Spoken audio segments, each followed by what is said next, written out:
2025년 8월 8일 새벽, 중국 후베이성에 위치한 세계 최대 규모의 산샤댐이 마침내 무너져 내렸다. 수십 년간 절대 안전을 외치던 중국 당국의 장담은 한순간에 허물어졌고, 그 결과 황허강과 장강 유역은 통제 불능의 경류에 휩싸였다. 특히 남부의 대도시 광둥 전역은 순식간에 거대한 호수로 변했고, 수백만 인구가 물에 갇힌 채 구조를 기다리는 참혹한 장면이 연이어 전해지고 있다.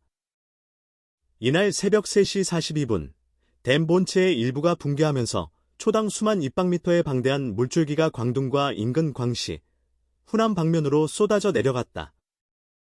그 광경은 마치 하늘이 갈라져 바다가 떨어지는 듯한 재앙이었다. 필자 역시 영상으로 그 순간을 확인했지만 숨이 막히는 공포와 함께 이 비극이 단순한 자연재해로만 보이지 않았다. 8월 7일 밤, 중국 허베이성의 하늘은 한순간에 무너져 내렸다. 수십 년 동안 중국의 자존심이라 불리며 당국이 자랑해 온 초대형 댐이 불과 1분 만에 거대한 굉음을 내며 붕괴한 것이다.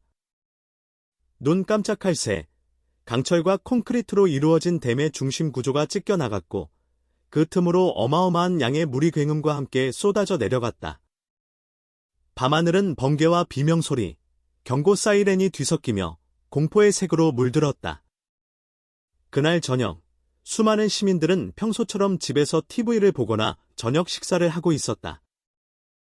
그러나 갑작스러운 땅울림과 함께 창문이 떨리기 시작했고, 몇 초 후 머리를 찢는 듯한 경보음이 허공을 가르며 울려 퍼졌다. 사람들은 무슨 일이 일어났는지도 모른 채 창밖을 내다봤고, 그 순간 저 멀리서 물기둥이 솟구치는 모습이 보였다.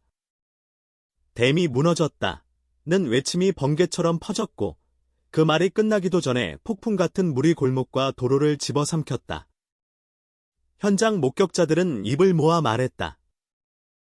물은 단순히 빠른 게 아니었다. 그것은 마치 살아있는 괴물처럼 앞에 있는 모든 것을 부수고, 들이받고, 삼켜버렸다. 나무, 자동차, 가옥, 그리고 도망치지 못한 사람들까지 순식간에 휘말렸다. 길었던 하루는 악몽의 서막이 되었고, 평범했던 마을은 단 몇 분 만에 지도의 형태에서 사라졌다. 이 댐은 단순한 시설이 아니었다. 중국 정부는 이를 천년을 버틸 인류 최고의 토목 걸작기라 홍보했고, 국내외 언론에서도 세계 최대라는 타이틀을 붙였다. 하지만 그날 밤, 그 정광이라는 단어는 허망하게 무너져 내렸고, 사람들에게 남겨진 건 끝없는 물과 폐허, 그리고 믿을 수 없는 상실감뿐이었다. 아이를 품에 안고 울부짖는 어머니, 물살에 떠내려가며 마지막으로 손을 뻗는 노인, 그리고 카메라에 잡히지 않은 수많은 사연들이 차가운 강물 속으로 사라졌다. 무엇보다 끔찍한 것은 이 모든 재앙이 예고된 참사였다는 점이다.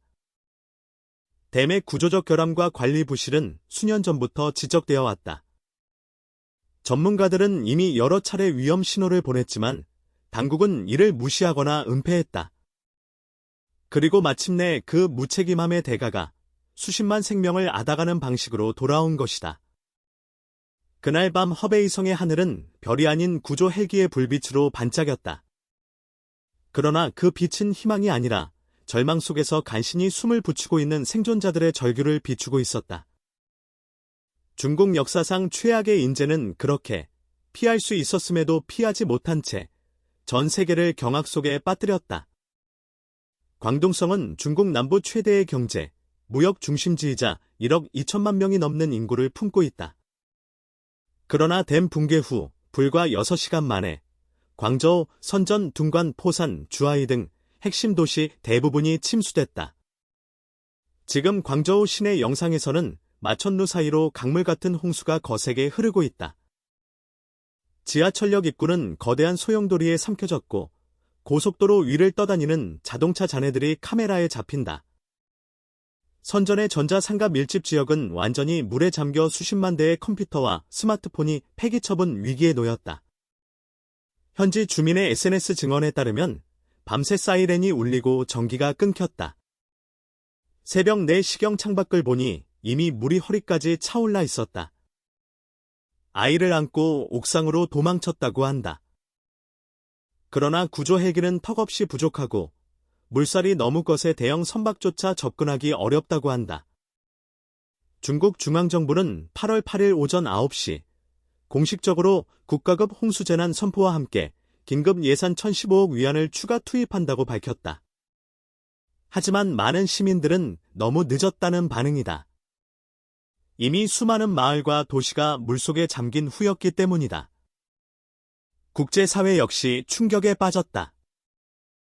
미국, 일본, 한국, 유럽연합 등은 긴급 구호 제안을 했지만 중국 당국은 자주적 재난 대응을 이유로 외부 구조를 제한하고 있다. 필자의 눈에는 이는 단순한 자존심 문제가 아니라 정보 통제 목적이 더 커 보인다. BBC와 CNN 등 외신은 산샤댐 붕괴를 현대 역사상 최대 규모의 인프라 붕괴로 규정하며 피해 규모가 최소 수천억 달러에 이를 것으로 전망했다. 기후변화, 무리한 댐 건설, 관리 부실이 복합적으로 작용한 인재라는 분석도 잇따르고 있다. 중국 정부는 오랫동안 산샤댐을 민족의 자랑이자 홍수 방어의 상징으로 선전해왔다. 그러나 이 거대한 콘크리트 장벽은 결국 대자연 앞에서 무력했다. 더 안타까운 점은 붕괴가 단순한 기상이변의 결과가 아니라 수년간의 경고를 무시한 채 정치적 체면을 우선시한 인간의 오만에서 비롯되었다는 사실이다. 하늘은 경고 없이 벌하지 않는다.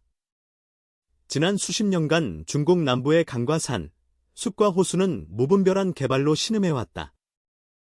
강줄기는 인위적으로 바뀌었고 습지는 사라졌으며 방대한 인구를 지탱하기 위해 자연은 끊임없이 착취당했다. 이번 산샤댐 붕괴는 어쩌면 자연이 마지막으로 던진 경고이자 하늘이 내린 징벌일지도 모른다. 오늘의 비극은 먼 나라 이야기 같지만 인류 전체의 경고이기도 하다. 기후위기 시대의 거대 토목 사업이 진정 안전한 해법인지, 자연과 인간이 어떻게 공존해야 하는지에 대한 질문을 던지고 있다. 광둥의 수많은 주민들이 여전히 옥상과 언덕 위에서 구조를 기다리고 있다. 그들의 목숨을 구하는 것이 지금 가장 시급한 일이다. 그러나 그 이후, 우리는 반드시 묻고 배워야 한다. 우리는 또 다른 산샤댐을 만들 것인가? 아니면 같은 실수를 반복하지 않을 것인가? 여러분, 끝까지 읽어주셔서 감사합니다. 이번 영상과 기사를 통해 조금이나마 현 상황의 심각성을 느끼셨길 바랍니다. 지금 이 순간에도 구조가 필요한 사람들이 있습니다.